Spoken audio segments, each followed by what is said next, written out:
It's been more than a year since I reviewed an action figure, and I apologize. I had to sell my previous camera to get money to put towards a short film that's still being made at the moment. So that's been one big reason why I couldn't review action figures. The second thing is I started college. I just finished my first year in film and TV. I invested money in this Canon camera, in this Zoom H4, so hopefully the audio will be better and maybe the picture quality will be better. I don't know. This is a kit lens, so I don't know how great it's going to be.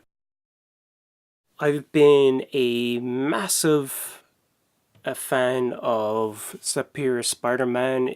It's probably some of the best Spider-Man comics I've read in a long time, and I couldn't pass out on this figure.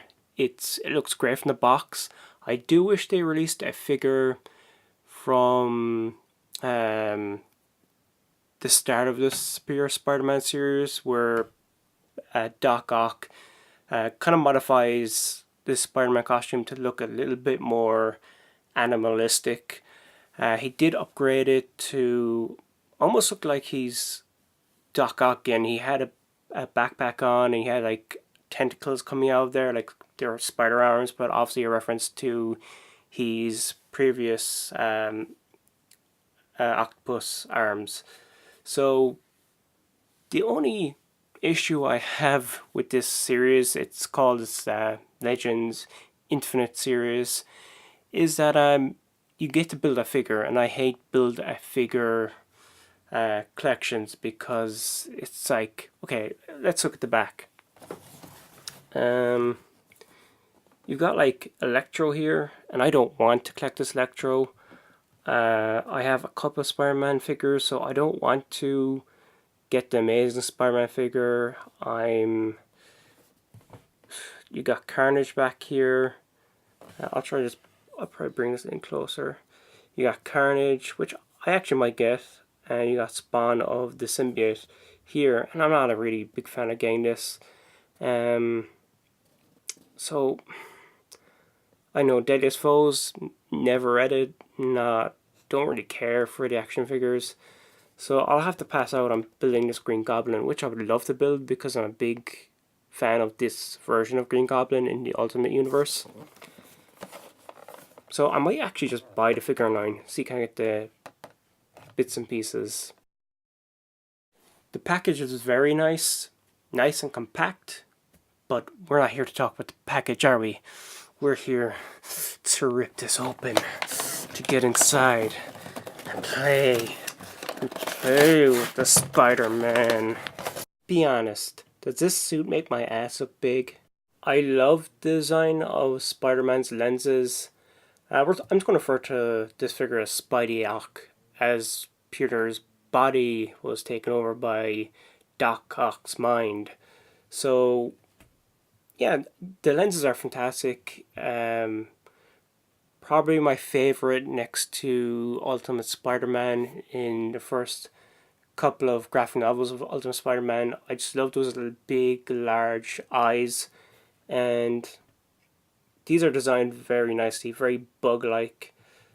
A few features are missing from this figure that I would have liked. One of the things Doc Ock did when he upgraded his costume, he put claws into his gloves, and they're missing here. So that's not cool. And he also did this thing with his feet where he separated his big toe against the rest of his toe. So it was also almost like a ninja style design. And if you notice here, there's a bit of paint like scratched away. I don't know if you can see it here.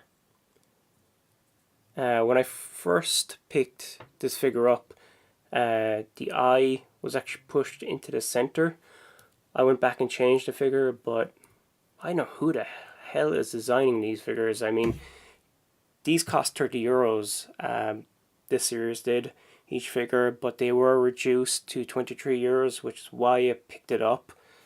But my god, get it right.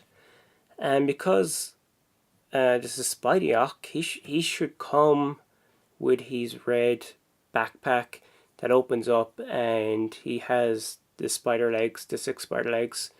That would have been an awesome feature with this figure. I don't know why that's missing. You know, you're paying heavy duty money here, people. We should have these features.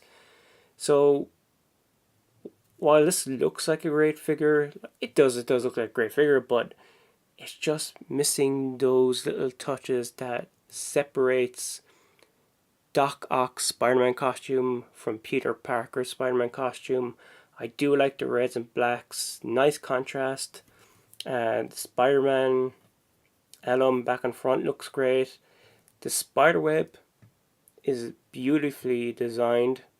You get a pair of interchangeable hands. These are Spider-Man's webbing hands. And I don't know if you can see here, but there's a little kind of bump sticking out of the fingertips. I guess these are supposed to be the claws in Spidey Ock's gloves. But I'm just not buying it, sirs. I am not buying.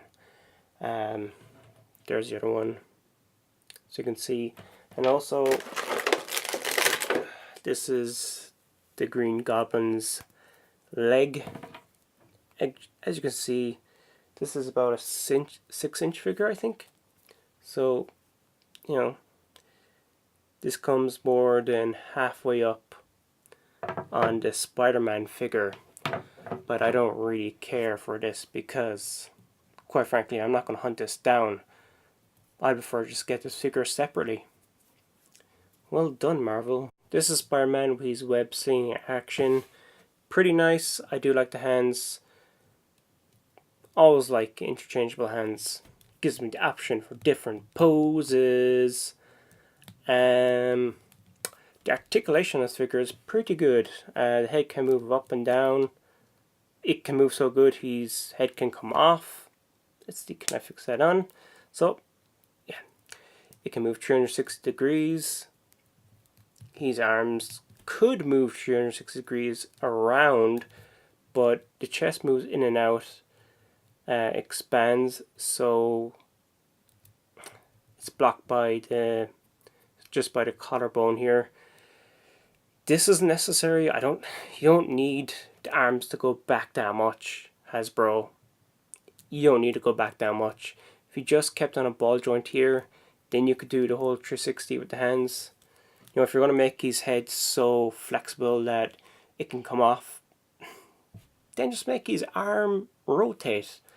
The elbow joint moves, the hand can twist 360, can pivot. You got some chest action here, bends back and forward, can move at the waist at 360 degrees. The knees, boop boop, they move up and down. You can't do much with the ankles except move it side to side. I don't know why that's a necessary feature. I think turning the feet at the ankle would be much better for playability. Maybe I haven't played in a long time and I'm really stupid, but I just don't see that point there. Overall, I'm going to give this figure maybe a 7 out of 10. I don't think Hasbro captured many of the costumes characteristics. I don't think they've didn't put enough effort in this to make it a superior Spider-Man. Yeah, I said it. This is not a superior Spider-Man. This feels like good Spider-Man. It's good Spider-Man. They should release a comic and call it Decent Spider-Man. That figure is decent. Is it worth picking up for €23? No. Build figures, I think, are rubbish, and yeah, you need to, if you're going to make an action figure, study the freaking character and add in as many accessories as you can to bring that action figure alive, make that action figure like it just jump off the page. So yeah, just even if they had Spidey bots like in the comics, that would have been a cool little feature to have. Instead, we get this big green leg. Could be the Hulk for all I know. Anyway, dudes, thank you for watching, and I shall be back soon with more reviews. The next video will be looking at my collection that I've built over last year, and yeah, from there on I'll be doing more reviews. Bye!